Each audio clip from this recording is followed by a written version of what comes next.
अस्सलाम वालेकुम। मोहम्मद रज़ा सिद्दीक अपने स्पेशल प्रोग्राम के साथ हाज़िर खिदमत है।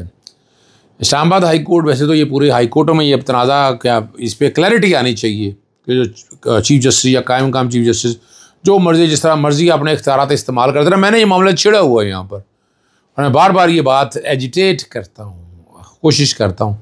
और मिलिट्री कोर्टों में जो ट्रायल चल रहे हैं उसके हवाले से क्या कार्रवाइयाँ हुई हैं और नईम बुखारी ने जो बातें की हैं वो बड़ी अजीब व गरीब सी हैं। मैं नहीं समझता कि नईम बुखारी साहब को इस तरह की बातें करनी चाहिए। इत्क़ाद और ईमान अपनी जगह पर मौजूद है। अगर कुछ ही दिनों के ऊपर जो बात है वो अगर आप नहीं यकीन करते तो आप कौन होते हैं उसको ऑब्जेक्ट करने वाले? नईम बुखारी साहब, आपका कोई कंसर्न नहीं है इन चीज़ों के साथ। और अगर आपको कोई इख्तलाफ भी है तो कमरे में बैठ कर करेंगे, बाहर बैठे आप इख्तलाफ किस हैसियत में कर रहे हैं? ये बड़ी एक हैरानकुन बात है। यानी मेरे लिए मुझे बड़ी तकलीफ हुई है इस बात। कोई इख्तलाफ है तो आदर उस वक्त क्यों नहीं बोले आप? आज आप बोल रहे हैं, किस बुनियाद पर बोल रहे हैं? है क्या? वो जाने, उनका काम जाने। आप बताएं क्या नेकलेस लेके गए? अच्छा नहीं आया नेकलेस लिया तो फिर इसमें क्या अर्ज है, जिसमें क्या बुराई है? क्या यानी आप ये नहीं देख रहे, तस्वीर का दूसरा रुख नहीं देख रहे कि क्या जुल्म और ज्यादती हुई है? आपको नेकलेस की पड़ गई है या आपको अल-कादर ट्रस्ट के हवाले से बात पड़ गई है? अल-कादर ट्रस्ट में क्या मसला है? कोई इशू नहीं है ऐसा। या बता चलो क्या है इसमें प्रॉब्लम? बात वो करे जो समझ आए। आप बैठे यानी आप क्या साबित करना चाहते हैं? यानी ये नहीं देख रहे हैं कि यहाँ जुल्म सितम के पहाड़ डाल रहे हैं और आप बैठे हुए हैं अपने बांसुरी बजाने की बातें कर रहे हैं। बड़े सीनियर वकील हैं ना नईम बुखारी साहब, उन्हें ये बात करते हुए 1000 बार सोचना चाहिए था। अगर इस तरह की बातें करनी है तो कोई उनके ज़ात के बारे में अगर बातें शुरू करना कर दे, क्या बनेगा? बहुत सी बातें ऐसी, बहुत से सवाल उठेंगे। इसलिए मैं समझता हूँ कि नईम बुखारी साहब ने ज़्यादती की है सारे मसले के अंदर। और इस्लामाबाद हाई कोर्ट के कायम मकाम चीफ जस्टिस के मुकदमा समाअत का मुकर्रर करने के इख्तियारात के तनाज़ा के हवाले से जस्टिस मुहसिन अख्तर कियानी और जस्टिस सरदार एजाज इसहाक खान ने सवालात उठा दिए। और जस्टिस बाबस्तार ने जो सवाल उठाया उसी हवाले से गए सिंगल बेंच के मुकदमा अचानक डिवीजन बेंच को कैसे मुंतकिल करते। दोनों जजेस ने हैरानगी का इजहार किया और बात बड़ी वाज़ेह है कि जब इख्तियार सिंगल जज का है तो डिवीजन बेंच कैसे सुन सकता है? और जस्टिस मुहसिन अख्तर कियानी ने रिमार्क्स देते हुए कहा कि सिंगल केस का फैसला डिवीजन बेंच के किस कानून के तहत भेजा जा सकता है। इस पर वकील ने भी हैरानगी का इजहार किया कि हम सब भी इस पर परेशान हैं। और जस्टिस मुहसिन अख्तर कियानी ने कहा यह केस एक सिंगल बेंच सुन चुका है, बगैर किसी जवाज़ के केस दूसरे बेंच को मुंतकिल करना मुनासिब नहीं है। इसी कहा कि रजिस्ट्रार ऑफिस जो है कायम मकाम चीफ जस्टिस के सामने मामला दोबारा रखे।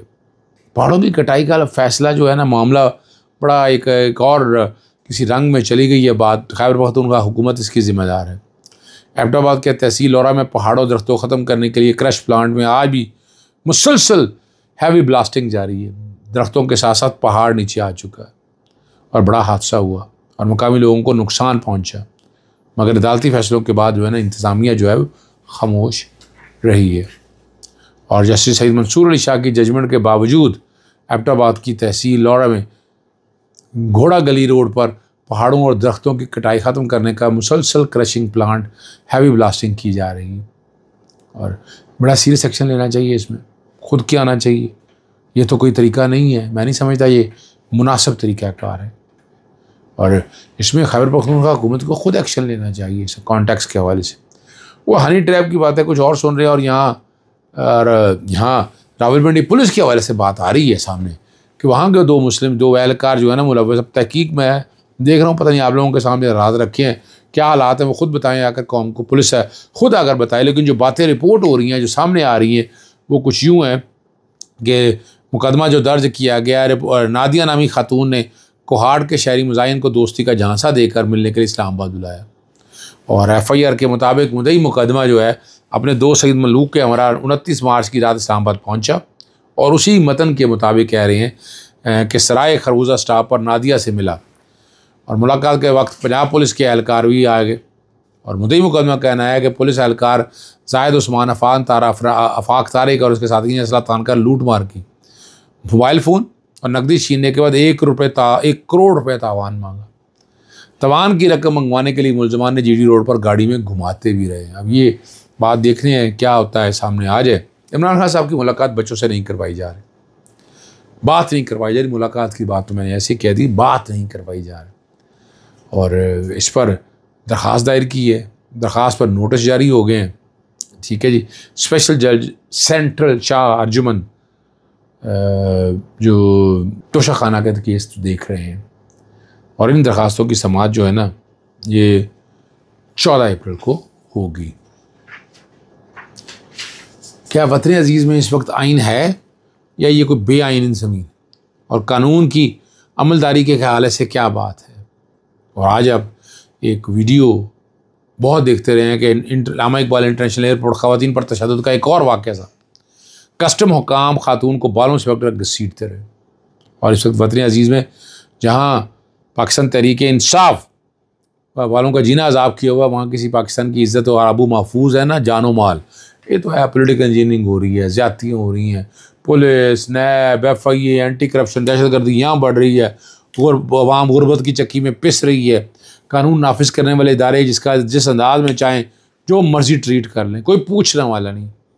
इससे पहले आपको पता है सिंध में भी ऐसा वाक़या मशहूर हुआ था। एक बात और करके मैं असल इशू की तरफ आऊँगा, फौजी अदालतों के हवाले से। स्टॉक मार्केट क्रैश कर गई क्या, लेकिन ट्रेडिंग आर्जी तौर पर रोक दी गई है। पता नहीं क्यों रोकी गई है। पाकिस्तान स्टॉक एक्सचेंज में 6287 पॉइंट्स की तारीखी कमी के बाद कारोबार आर्जी तौर पर मुअत्तल कर दिया गया, और तजियाकारों के मुताबिक हिस्सेज मार्केट में पॉइंट्स के तनासब से एक रोज़ में होने वाली सबसे बड़ी कमी, जिसकी वजह से जो मार्केट में जो कारोबार है ना वो मुअत्तल कर दिया गया।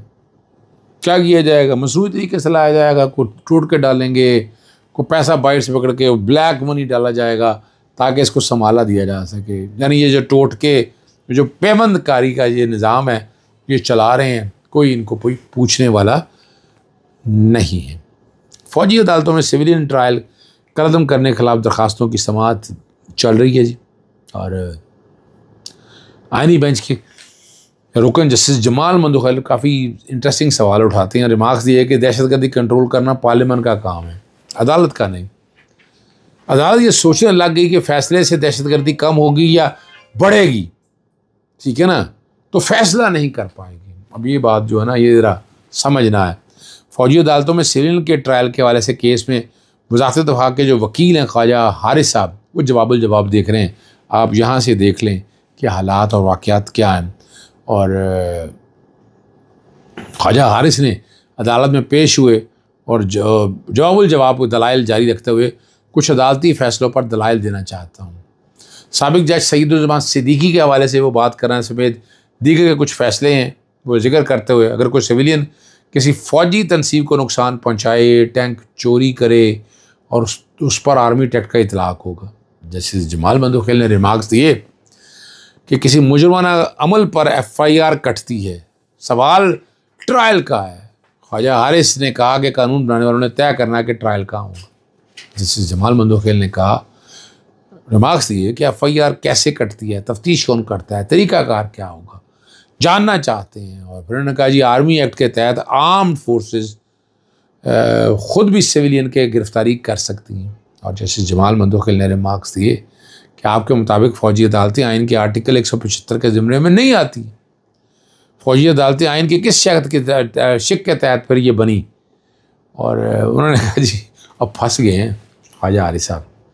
ख्वाजा हारिस ने कहा कि कोर्ट मार्शल के हवाले से कई अदालती फ़ैसले मौजूद हैं। जस्टिस जमाल मंदोखैल ने रिमार्क्स दिए कि अदालतों ने सिर्फ ये देखना होगा कि ट्रायल आइन के मुताबिक है या नहीं, और दहशतगर्दी कंट्रोल करना जो है ये अदालत का काम नहीं है, ये पार्लियामेंट का काम है। अदालत अगर ये सोचने लग गई कि फैसले से दहशतगर्दी कम होगी या बढ़ेगी तो फैसला नहीं कर सकेगी।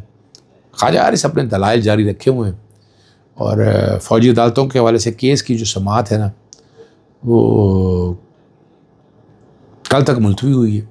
और जनाब ख्वाजा हारिस साहब जो हैं वो दलाइल अपने जारी रखेंगे।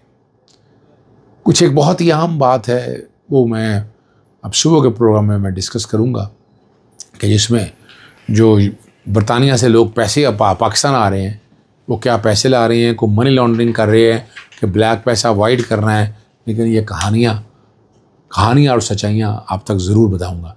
इजाज़त चाहता हूँ। अस्सलाम वालेकुम। अल्लाह हाफ़िज़। पाकिस्तान जिंदाबाद।